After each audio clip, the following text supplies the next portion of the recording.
Hello friends, welcome to my YouTube channel study geography. I hope you are doing great. इस video में हम लोग बात करेंगे पीएचडी एडमिशन के नोटिफिकेशन के बारे में। इसका एकेडमिक सेशन जो है वो 2022 और 23 का है। इसमें अगर आप एडमिशन लेते हैं पीएचडी में इस विश्वविद्यालय में तो आपका जो एकेडमिक सेशन होगा वो 22 और 23 का होगा। ठीक है, यहाँ पे फुल टाइम और पार्ट टाइम दोनों में ही आप एडमिशन ले सकते हैं। दोनों का एलिजिबिलिटी क्राइटेरिया जो है वो अलग अलग दिया गया है। इसे हम लोग नोटिफिकेशन में डिटेल्स में देखेंगे कि किस में आप एडमिशन ले सकते हैं, पार्ट टाइम में पीएचडी कौन लोग कर सकते हैं। और सीटों की संख्या की बात करें तो भरपूर सीटें हैं, 476 सीटों की संख्या है और सब्जेक्ट्स भी बहुत सारे हैं। सारे सब्जेक्ट देखेंगे हम लोग विद सीटों की संख्या। ठीक है, सीटों की संख्या के साथ हम लोग सब्जेक्ट्स को देखेंगे। नोटिफिकेशन में सारी डिटेल्स दी गई है, सारी डिटेल्स को देखेंगे। अगर आपके पास सिर्फ मास्टर डिग्री है विद 55% मार्क्स के साथ तो आप यहाँ पे एडमिशन ले सकते हैं एंट्रेंस टेस्ट के थ्रू। ठीक है, एंट्रेंस टेस्ट आप क्वालिफाई कर जाइए, इंटरव्यू क्वालिफाई कर जाइए तो आपको यहाँ पे एडमिशन मिल जाएगा ईजिली। चलिए हम लोग नोटिफिकेशन को रीड आउट करते हैं, देखते हैं कि क्या क्या इंपॉर्टेंट पॉइंट दिए गए हैं। फ्रेंड्स, इस चैनल पे आपको पीएचडी एडमिशन के नोटिफिकेशन से रिलेटेड सारी डिटेल्स दी जाती है। असिस्टेंट प्रोफेसर की वैकेंसी कवर की जाती है, teaching post, non teaching post के भी रिक्रूटमेंट कवर किए जाते हैं। पीएचडी एंट्रेंस का previous year question paper available है। अभी हाल ही में मैंने टीचिंग एंड रिसर्च मैथोडोलॉजी के भी क्वेश्चन पेपर को अपलोड किया है, उसे देख सकते हैं आप। आज मैं एक सब्जेक्ट का क्वेश्चन पेपर अपलोड कर दूंगी और मैं कोशिश करूंगी कि सारे सब्जेक्ट का क्वेश्चन पेपर अवेलेबल करा सकूं। देखिए, आप लोगों का डिमांड होता है कि अलग अलग यूनिवर्सिटी का, जिस भी यूनिवर्सिटी में आपका इंटरेस्ट टेस्ट है उस यूनिवर्सिटी का क्वेश्चन पेपर उस सब्जेक्ट में मिला है।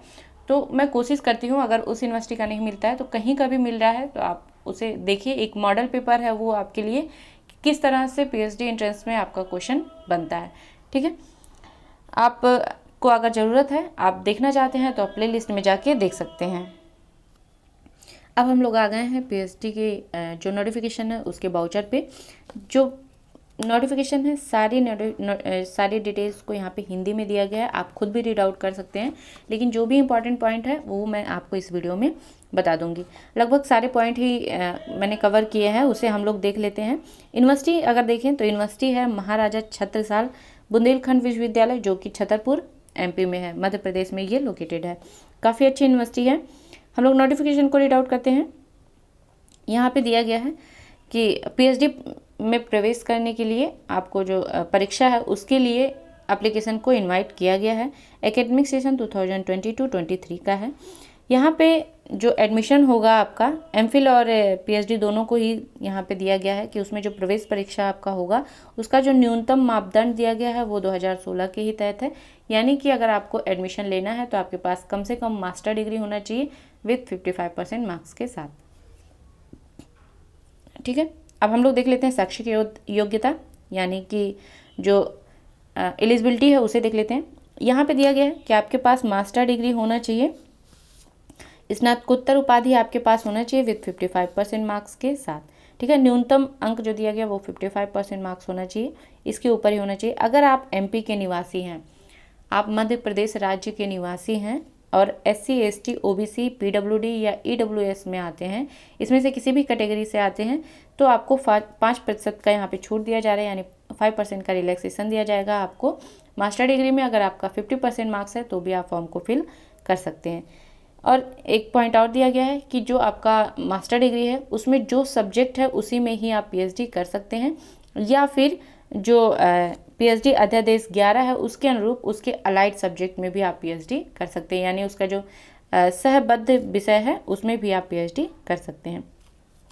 जो पीएचडी प्रवेश परीक्षा है उसके बारे में दी गई है, उसे हम लोग देख लेते हैं। यहाँ पे जो पीएचडी प्रवेश परीक्षा उसे डॉक्टरल एंट्रेंस टेस्ट यानी डेट कहा गया है। किसी यूनिवर्सिटी में जो नोटिफिकेशन आता है वहाँ पे इसे डेट कहते हैं या फिर पेट कहते हैं।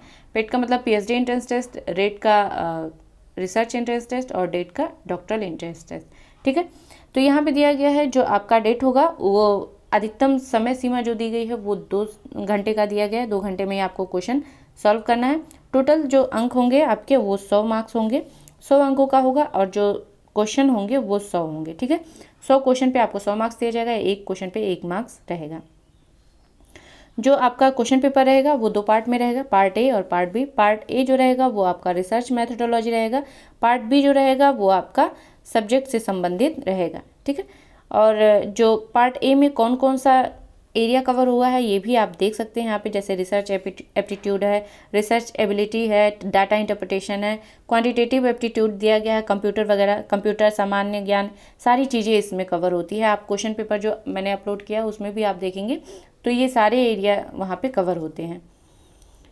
इसके अलावा दिया गया है कि जो आपका एंट्रेंस टेस्ट होगा उसे उत्तीर्ण करने का न्यूनतम अंक जो दिया गया है वो आपका 50% मार्क्स दिया गया। अगर आप जनरल कैटेगरी के हैं तो एमपी में हैं और जनरल कैटेगरी के हैं, या फिर अदर स्टेट में हैं तो आप किसी भी कैटेगरी से हो आप जनरल कैटेगरी में ही आएंगे, तो आपके जो एंट्रेंस टेस्ट है उसमें 50% मार्क्स स्कोर करना जरूरी है। अगर आप रिजर्व कैटेगरी के हैं तो यहाँ पे आपको 5% का रिलैक्सेशन दिया जा रहा है, यानी 45% मार्क्स आप ले आते हैं तो भी आप क्वालिफाई कर जाएंगे एंट्रेंस टेस्ट को।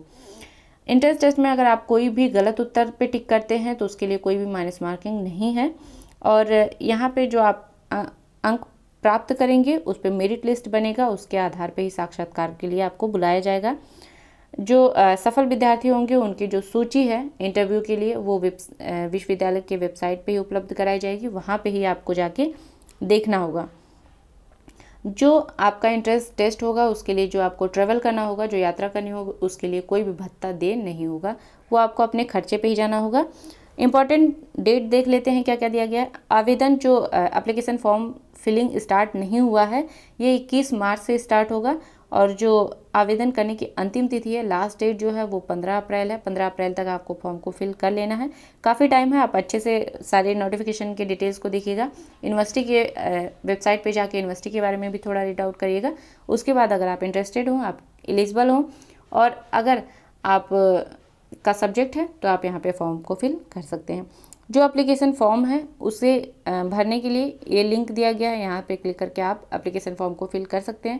यूनिवर्सिटी का जो ऑफिशियल वेबसाइट का लिंक है वो आपको मेरे डिस्क्रिप्शन बॉक्स में मिल जाएगा। जो आपका एंट्रेंस टेस्ट होगा वो आपका 24 अप्रैल को होगा, 24 अप्रैल 2022 को एंट्रेंस टेस्ट हो जाएगा। उसके बाद में आपका जो सफल विद्यार्थी होंगे उनकी सूची वेबसाइट पर अपलोड कर दी जाएगी।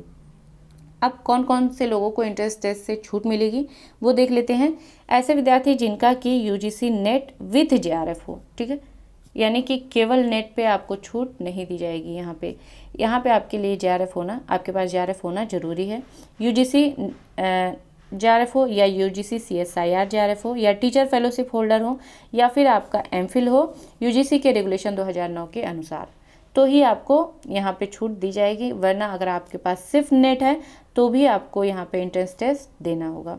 नेट के लिए क्या वेटेज है इसे कहीं भी मेंशन नहीं किया गया है पूरे पीडीएफ में, और यहाँ पे दिया गया है कि जो भी विद्यार्थी एंट्रेंस टेस्ट से छूट पा रहे हैं उन्हें आवेदन पत्र को भरना होगा और जो आवेदन शुल्क है उसे भी जमा करना होगा। साक्षात्कार के लिए दिया गया है कि साक्षात्कार का जो भी तिथि होगा, जो भी समय होगा, उसी टाइम पे आपको वहाँ पे उपस्थित होना रहेगा, जो भी वेन्यू दिया जाएगा।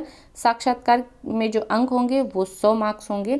यहाँ पे देखिए अक्सर क्या होता है, जो यूनिवर्सिटीज़ में एडमिशन के लिए जो प्रोसेस होता है वो 2 स्टेप में होता है। फर्स्ट स्टेप रहता है आपका एंट्रेंस टेस्ट, सेकेंड स्टेप रहता है इंटरव्यू। फर्स्ट स्टेप जो एंट्रेंस टेस्ट का रहता है उसका वेटेज ज़्यादा दिया रहता है, 70% रहता है उसका वेटेज। इंटरव्यू जो रहता है उसका 30% वेटेज दिया रहता है, लेकिन यहाँ पे आपको 50% वेटेज दिया गया है। 100 मार्क्स का आपका एंट्रेंस टेस्ट होगा और 100 ही मार्क्स का आपका इंटरव्यू होगा, ठीक है। तो इसका मतलब आपको इंटरव्यू पे अच्छे से फोकस करना है, आपको अच्छे से तैयार करके जाना है। आप अगर रिसर्च एरिया जो है उसे अच्छे से तैयार कर ले रहे हैं तो आप अच्छा नंबर स्कोर कर सकते हैं इंटरव्यू में। यहाँ पे दिया गया है जो आपका इंटरव्यू 100 मार्क्स का है उसे भी 4 कैटेगरी में बांटा गया है कि किस किस एरिया से क्वेश्चन पुटअप किए जाएंगे और किस एरिया पे आपका कितना अंक दिया जाएगा, ठीक है। यहाँ पे 4 एरिया दिया गया है। आपका रिसर्च प्लान, यानी कि जो आप रिसर्च करना चाहते हैं वो किस तरह से आप करेंगे, उस पर आपका 25 मार्क्स दिया गया है। रिसर्च एप्टीट्यूड, यानी कि रिसर्च के बारे में आपकी जो जानकारी है वो आप कितना रिसर्च के बारे में जानते हैं, उस पर आपको 25 मार्क्स दिया जाएगा। आपका कम्युनिकेशन स्किल कैसा है, काफ़ी अच्छा है कम्युनिकेशन स्किल, तो आपको 25 मार्क्स उसमें दिए जाएंगे। सब्जेक्ट नॉलेज जो आपका रिसर्च एरिया है उस पर भी आपको 25 मार्क्स दिए जाएंगे। आप इसमें से जो 4 एरिया दिया गया है उसे अच्छे से तैयार कर लीजिए, इंटरव्यू आपका ईजिली निकल जाएगा, आप अच्छा नंबर स्कोर कर सकते हैं, ठीक है। साक्षात्कार के लिए जो साक्षात्कार में सफल होंगे उन्हें कोर्स वर्क के लिए बुलाया जाएगा। उनकी जो सूची है वो वेबसाइट पे ही प्रकाशित की जाएगी। और इंटरव्यू के लिए जो आप यात्रा करेंगे उसके लिए भी कोई भी भत्ता देय नहीं होगा। इंटरव्यू में आपको मूल दस्तावेज लेके जाना है, यानी कि जो ओरिजिनल डॉक्यूमेंट्स है उसे लेके जाना है वेरिफिकेशन के लिए।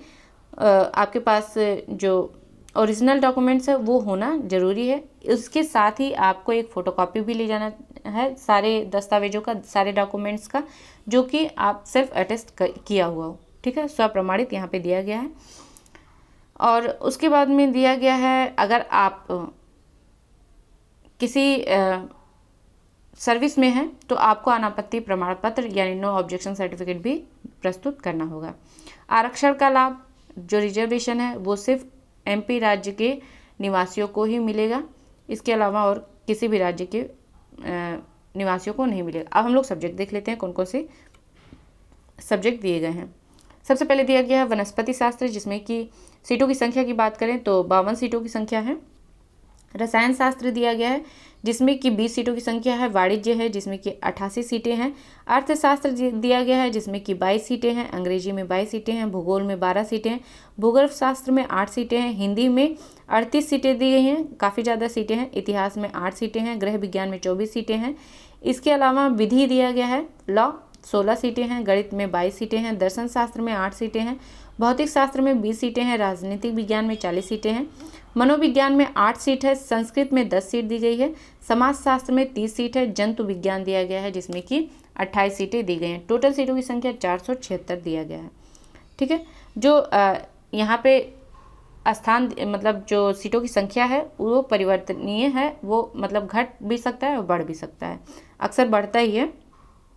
यहाँ पे शुल्क विवरण दिया गया है, आप चाहें अगर इंटरेस्टेड हैं तो आप इसे देख सकते हैं, लेकिन ये बात की बात है, अभी तो आपको फ़िलहाल जो हम लोगों ने नहीं देखा जो एप्लीकेशन फ़ी है वो कितनी दी गई है।